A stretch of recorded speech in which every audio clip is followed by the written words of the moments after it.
现在啊是2024年的4月20号的晚间啊，6点多一点吧今天出来稍微晚点啊，刚才送完客人刚出来啊。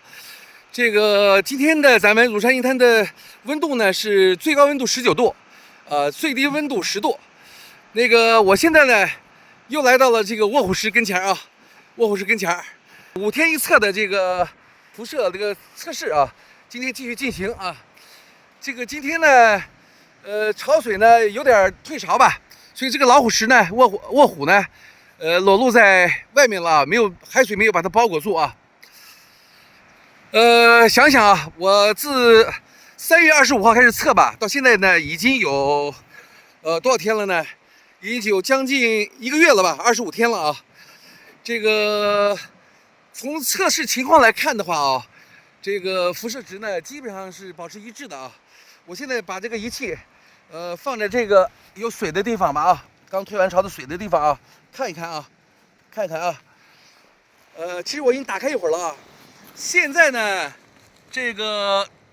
最大值是0.31微西弗，实时是0.18、0.22，然后平均值呢是0.19啊，0.19，在始终变化中啊。也就是说呢，这个衡量一个地方它的辐射值的高低，0.50为一个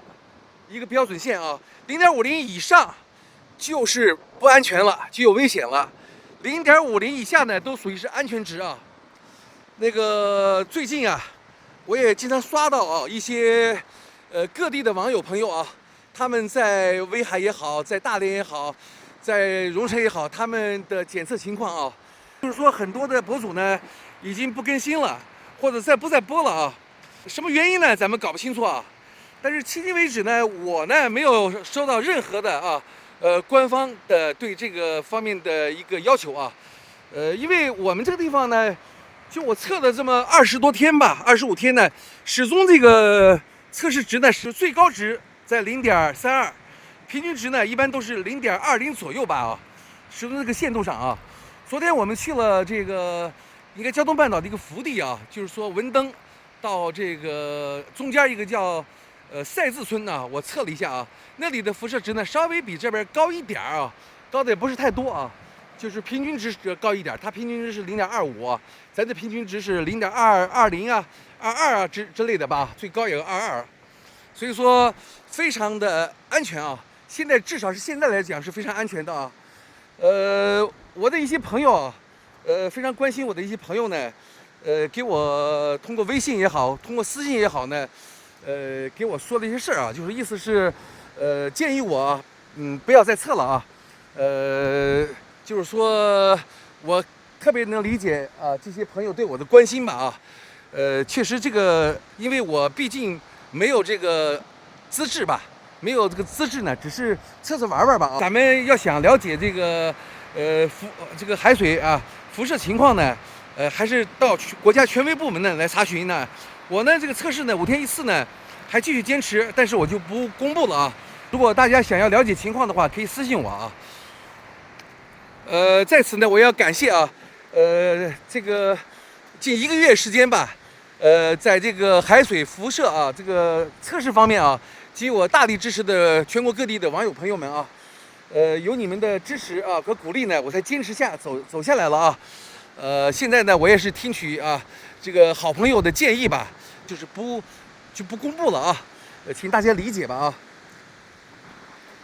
啊。这是退了潮啊，这个礁石里的这个坑里啊，这个清澈的海水啊。最近呢，咱们有的博主呢特意到日本啊，去检测日本这些海滨城市的这个辐射情况啊。他检测完以后呢，得出的结论呢，他画了一张表啊，就是日本呢，除了这个大野和千叶，这2个城市的辐射值呢，最高点达到了0.5几啊，56、58微西弗啊，他们的平均值也没有达到这个平均值呢也没有超线啊，就是最高值超线了啊。包括福岛啊在内的话，它的福岛的这个辐射值呢也很低啊，甚至说的话比我测的这里的辐射值还要低啊，它的这个最高值也不过是0.2几吧，22吧，22几啊。现在许多国人呢都特别害怕啊，这个日本的核污水呢、核废水呢，到中国来以后呢，影响到中国这个沿海的一些生态吧啊。确实我们每个人都有这种担忧吧。但从目前的情况来看的话，咱们现在的这个辐射值啊，只是自然辐射值啊，都很正常那个辐射值啊，没有必要恐惧啊。一旦这个辐射值高的话，国家肯定权威部门呢肯定要公布啊。